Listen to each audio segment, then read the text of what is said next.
video.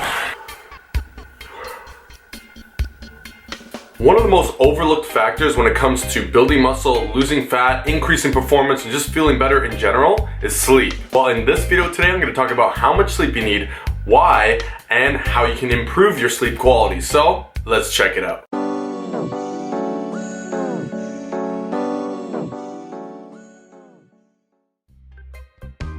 What's up everyone, it's your boy John Mango from Beyond the Iron, where we're looking to take your fitness and nutrition further so that you can change your life forever. On this channel, in case you're new, I do a lot of workout videos and nutrition and all that kind of stuff, but we also like to cover other topics that are important and relate to those topics as well, such as in this video. So if you're interested in any of that, improving your fitness, nutrition, your knowledge, then hey, consider subscribing. So let's get right into how much sleep you need. But also, just a heads up, I recently made a massive mistake when it comes to sleep. I know that a lot of you watching this are probably undergoing the same thing as me, and eventually it's gonna hit you like it did to me, and I'm gonna explain kind of why, and basically how I'm gonna move forward to avoid letting that happen again. In other words, avoid getting under the amount of recommended sleep, because believe it or not, what I'm going to tell you in this video could change your mind on sleep completely, as what I learned changed mine. At this point, it is safe to say that 7 to 9 hours is recommended of sleep each night. That's for adults, so basically anybody above 19 years old, 7 to 9 hours. 7 being the absolute minimum. 6.5 is a whole different world, as I'm going to get into in a sec here. So that is your recommended amount. The question is, how many of you watching this average 7 or more hours of sleep a night? I want you to comment below, let me know, because let me tell you something. As of the last 2 months or so, I was averaging closer to 5 to 6 hours of sleep a night. And again, we're gonna get more into this, but that little extra that you think you can run off of is going to destroy your gains, destroy your body, and destroy your life. Now, I'm not trying to scare you here or nothing, but it's kind of scary. Actually, a fun fact is that 1 out of every 2 Americans, and I'm in Canada, I imagine the number's not much different, 50% of people are running off of 6 hours or less of sleep a night. So that's how I know so many people watching this are on that, because that is a massive chunk of the population. So essentially, if you want optimal performance, not only physically, but also cognitively, all those things that include that, so memory and just mental clarity, that kind of stuff, which helps with your physical performance as well and your motivation to go to the gym, 7 hours is the minimum recommended. Once you start getting 6 or less, all those things are going to begin deteriorating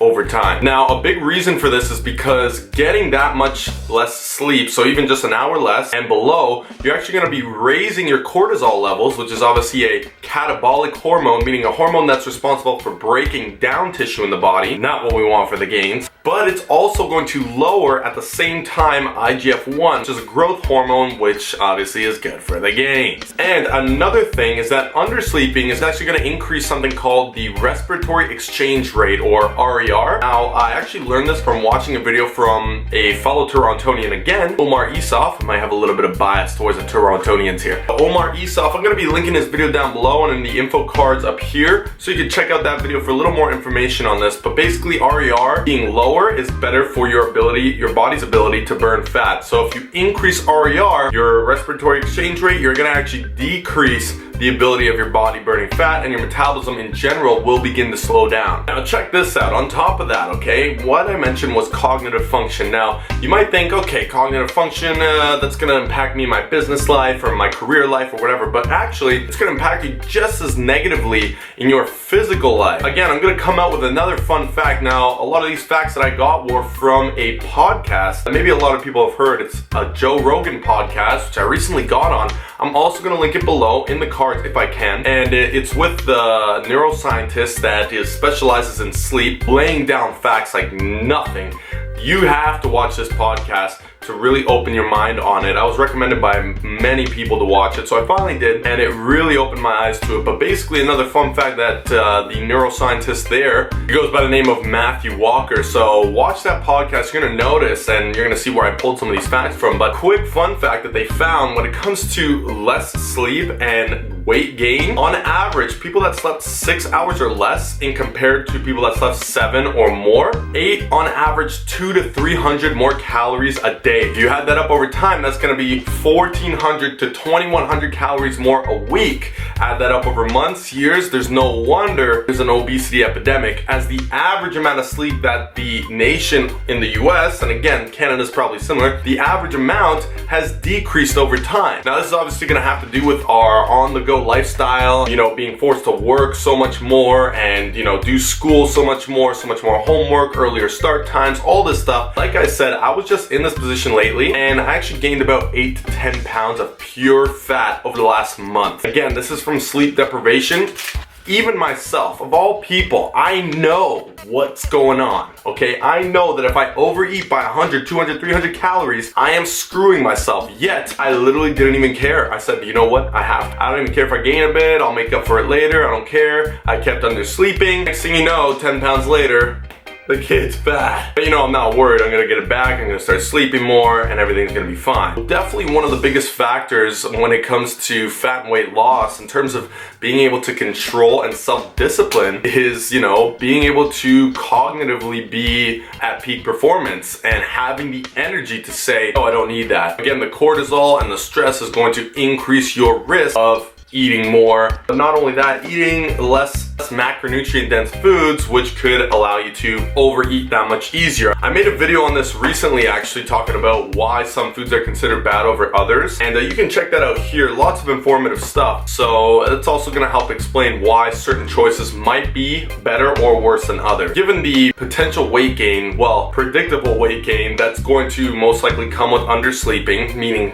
under 7 hours, given your lack of performance, energy, mental fatigue, and you know, we're not even going to the higher risk of heart disease and other issues like Alzheimer's. Given all that, it's very obvious why we need to sleep, and like I said, how much we need to sleep. We know this now. Now, if you're watching this and you think, well, I've been living off 5 to 6 hours of sleep and I'm fine. I'm telling you right now, I was just there. It is not worth it. It's not working. Convincing yourself of this, all right? All right, so now that we know that, the question is, how do you improve your sleep? Because it's not just quantity, it's also quality, as we've learned. So I've got a couple of things that I've been implementing now and going forward and in the past that have dramatically helped my sleep quality. So we're gonna go over those right now. One of the main things that I think most people know by now, but you know, I'm gonna say it anyway, is to try to wake up at the same time every morning, go to sleep at the same time every night. This is going to allow the circadian rhythm in your body to get adjusted and be consistent. Believe it or not, this is how people eventually are able to wake up without alarm clocks. If you're forcing your body to adjust to a certain wake up time, let's say 4:30 a.m. like myself now, eventually what happens is the processes in your body that basically prepare it to wake up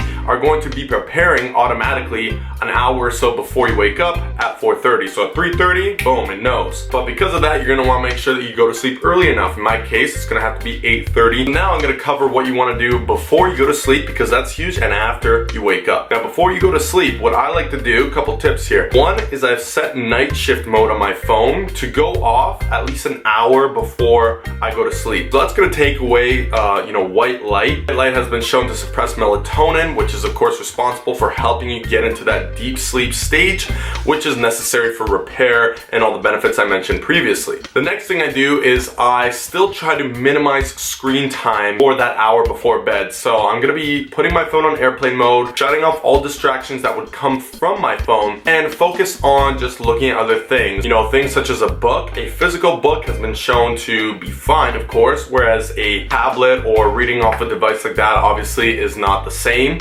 So if you can get a physical book, let's say about 30 minutes before bed, you're killing 2 birds with 1 stone. You're learning more. You know, you can even grab this. Like, hey, if you wanted to read something for more gains, then you can grab this right here. You know, it's a pretty thick book. Start reading this before bed every night.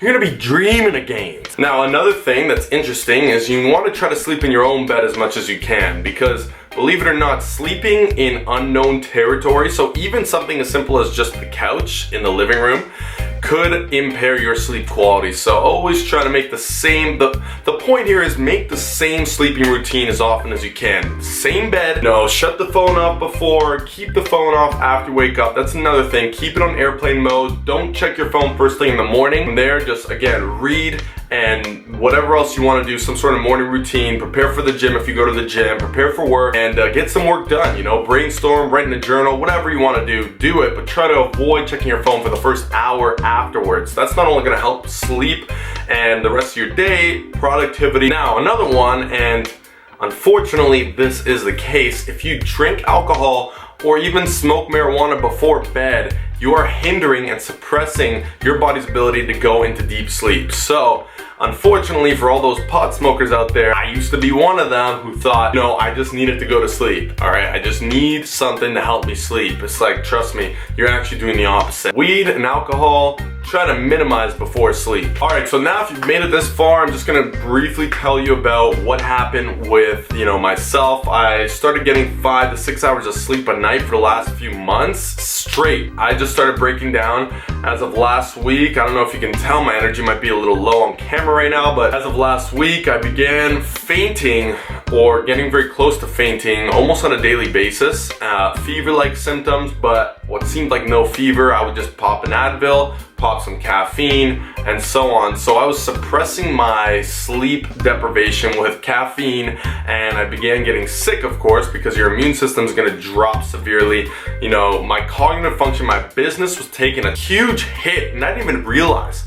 I convinced myself that, listen, if I get 8 hours, it's too much. Okay, 7 hours is amazing for me, but 6 is perfect. I just need 6. But you know what? I can handle 5 now. I kept saying that, and next thing you know, nothing but my demise came. It's all kind of climaxed at one point, and boom, I hit rock bottom, essentially physically, and I've been getting back into it now. Like I mentioned before, I gained tons of weight, pure fat, by the way. You'll see my shreds in an upcoming video. They are gone. So I'm gonna be doing a recon, but I'm gonna address all that stuff later. But yeah, trust me when I say I learned the hard way, and I should know better, but sometimes you prioritize, you think, I gotta work more, I gotta work harder on this, my fitness will be fine, I'm doing great in the gym, all that kind of stuff, but it'll catch up to you for sure. So sleep is one of the most important, if not the most important thing when it comes to progress, improvement, performance in any aspect of your life, especially with health and fitness, because that is the basis of everything else. I hope that you all enjoyed this video and my little talk here. I'm gonna be linking that podcast, like I said, below. I believe there's a YouTube video for. I'm gonna be linking the Omar Isuf video and whatever else I can find to kind of give you as a reference. So thank you so much for watching this video, and go ahead and like, comment, share, subscribe, become part of the BTI squad. And I always appreciate y'all watching. I appreciate y'all subscribing and supporting, and I'll see you in that next video. I'm out.